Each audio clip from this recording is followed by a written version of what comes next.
রীতিমতো brush fire করে মানুষ মেরেছে এবং শহীদের সংখ্যা নিয়ে এই বিতর্ক খুবই অনাকাঙ্ক্ষিত। এটা মাঝখানে বলে রাখলাম, শহীদের প্রত্যেকটি সংখ্যা কেবল তারা সংখ্যা নয়, এক একটি মানুষ, এক একটি জীবন, এক একটি স্বপ্ন। সেই স্বপ্নের জায়গাগুলোকে আমরা যাতে সংরক্ষণ করি এবং তাদের মর্যাদা দেই, রাষ্ট্রীয় মর্যাদায় অভিষিক্ত করি। আমি একটু দ্রুত করব। এই যে অভ্যুত্থান, সেই অভ্যুত্থান এই রাজনৈতিক, অর্থনৈতিক এবং সাংস্কৃতিক পরিবর্তন তাকে আরও বেশি গভীর মানুষের আকাঙ্ক্ষায় পরিণত করেছিল এবং তার রূপ হিসেবে আমরা সবাই মিলে এই প্রস্তাব দিয়েছিলাম। এ কথা আবারও বলতে, রেকর্ডের জন্য প্রস্তাব দিয়েছিলাম যে অন্তর্বর্তী সরকারের কাজ হবে এটাকে ফ্যাসিলিটেট করা, এই যে সকলের আকাঙ্ক্ষাকে ধারণ করা। ঐকমত্য কমিশন গঠিত হয়েছে, তার ইতিহাসটা এখানে রেকর্ড থাকা দরকার ছিল, যদিও মাননীয় স্বরাষ্ট্রমন্ত্রী এর আগে, যেহেতু তিনি প্রতিটি বৈঠকে উপস্থিত ছিলেন, অনেক কথা বলেছেন। আমি দুটো বিষয় তুলব।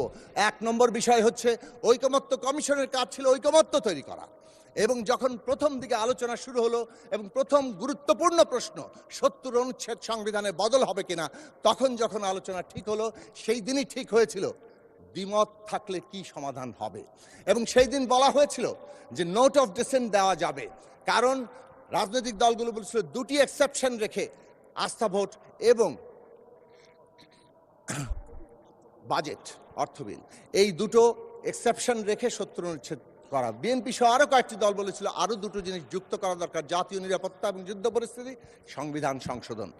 তখন প্রশ্ন এসেছিল যে এখানে সমাধানের পদ্ধতি হবে নোট অফ ডিসেন্ট দেওয়া যাবে এবং দলগুলো তাদের নির্বাচনী ইশতেহারে তাদের প্রসঙ্গ উত্থাপন করবেন, যে দল বিজয়ী হবেন তাদের চিন্তা তারা বাস্তবায়ন করতে পারবেন, এবং সেটাই জুলাই জাতীয় সনদে লেখা হয়েছে। This is number one, it should be recorded.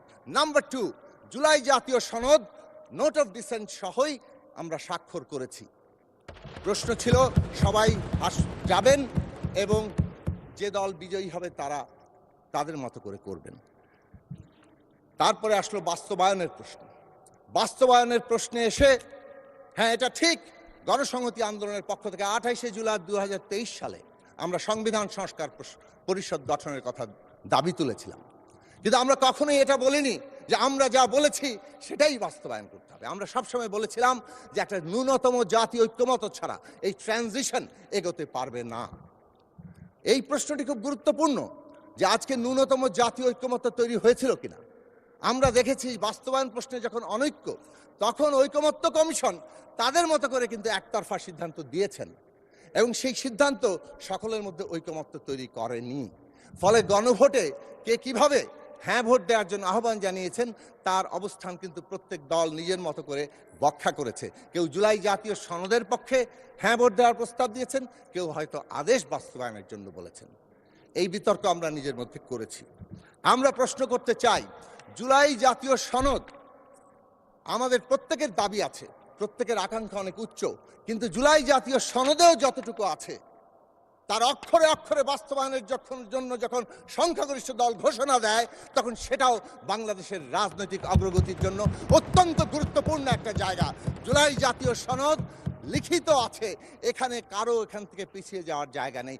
রক্তে লেখা দলিল, এই সংসদ জুলাই জাতীয় সনদের রক্তের জন্য আবদ্ধ। ধন্যবাদ মাননীয় সদস্য। আচ্ছা, ঠিক আছে ঠিক আছে ঠিক আছে মাননীয় চিফ হুইপ বলছেন আরো ৩ মিনিট বাড়িয়ে দেওয়া হলো আপনাকে। ৩ মিনিটের মধ্যে শেষ করতে হবে প্লিজ। Thank you. আমি ২ মাস ধরে তো কোনো কথা বলতে পারছি না। যে কথাটা বলতে চাই, রাজনৈতিক কাঠামোগত পরিবর্তন একটা অব্যাহত প্রক্রিয়া। সময়ের প্রয়োজনে, অর্থনৈতিক, সামাজিক, সাংস্কৃতিক ব্যবস্থার প্রয়োজনেই রাজনৈতিক কাঠামোগত পরিবর্তনের প্রশ্ন আসে। বাংলাদেশ ৫৪ বছরের অন্তত একটা গুরুত্বপূর্ণ অংশ, বিশেষভাবে গত ১৭ বছর আমরা দেখেছি দিনে দিনে ক্রনিক ক্যাপিটালিজম, কিভাবে রাষ্ট্র ক্ষমতা ব্যবহার করে পোষ্য অর্থনীতি তৈরি হয়েছে, কিভাবে রাষ্ট্র ক্ষমতা ব্যবহার করে ধন সম্পদ লুট করে নিজেদের ব্যক্তিগত পকেটে ঢোকানো আর বিদেশে পাচার করার জায়গা তৈরি হয়েছে। এই অর্থনৈতিক ব্যবস্থা যদি বহাল থাকে তাহলে বাংলাদেশ এগোতে পারবে না, এবং এই ধরনের অর্থনৈতিক ব্যবস্থা একটা ফ্যাসিস্ট ব্যবস্থাকেই তার সাথে সঙ্গতিপূর্ণ করে তোলে। আমরা পরিষ্কারভাবে সে কারণে মনে করি অর্থনৈতিক এবং সামাজিক সাংস্কৃতিক প্রশ্ন এই যে রাষ্ট্র কাঠামো পরিবর্তনের সাথে অঙ্গাঙ্গিভাবে যুক্ত। এবং ৩১ দফা এবং তার পরবর্তীতে জুলাইয়ের এই যে প্রশ্ন, এবং আমরা যদি দেখি আমাদের যুগপৎ জোট এবং বিএনপির যে নির্বাচনী ইস্তেহার, বাংলাদেশে একটা অর্থনৈতিক, সামাজিক, সাংস্কৃতিক পরিবর্তনের জন্য দৃঢ় প্রতিজ্ঞা ঘোষণা করেছে। বাংলাদেশের প্রথম কথা হচ্ছে সামাজিক সুরক্ষা খাতকে এমনভাবে আনা হয়েছে যাতে আমাদের দেশের মানুষ আগে স্বস্তিতে থাকে। দ্বিতীয় কথা, মানুষের আয় যাতে বাড়ে, শিক্ষা, স্বাস্থ্য, কর্মসংস্থানকে প্রাধান্য দেওয়া হয়েছে। আর একদিকে বিনিয়োগ নির্ভর কর্মসংস্থানমুখী একটা অর্থনৈতিক ব্যবস্থা গড়ে তোলার উদ্যোগ নেওয়া হয়েছে। এই দেশে আমরা দেখেছি এডিপি নেওয়া হয় কিন্তু এডিপি বাস্তবায়ন হয় না, অথবা প্রকল্প এমনভাবে নেওয়া হয় নানা রকম ইন্টারেস্ট গ্রুপ প্রকল্পের মধ্যে তাদের স্বার্থ চরিতার্থ করে। পুরো কাঠামোগত বদল আনা হচ্ছে, যে কাঠামোগত বদলে এই দেশে পাবলিক ইনভেস্টমেন্ট বাংলাদেশের যেমন জনগণের উপকার আসবে, তেমনি একই সাথে তা বেসরকারি বিনিয়োগকেও চাঙ্গা করবে, উৎসাহিত করবে। এই অর্থনৈতিক নীতি দর্শনে বাংলাদেশকে $1 ট্রিলিয়ন অর্থনীতি নেবে, কিন্তু কেবল সেটা অর্থনীতির আকারেই বড় নয়, একটা অন্তর্ভুক্তিমূলক অর্থনৈতিক ব্যবস্থা গড়ে তোলা, যেখানে দেশের শ্রমিক, কৃষক, মেহনতি মানুষ, যারা গরিব মানুষ, তারা অন্তর্ভুক্ত হবেন এবং কেবল অন্তর্ভুক্ত নয়, নাগরিক মর্যাদায় বাঁচার মতো মর্যাদা নিয়ে থাকবেন। এই সরকারের একটি গুরুত্বপূর্ণ অর্থনৈতিক দৃষ্টান্ত আপনাদের সামনে হাজির করে বলবো যে কিভাবে ডিরেকশন চেঞ্জ হচ্ছে।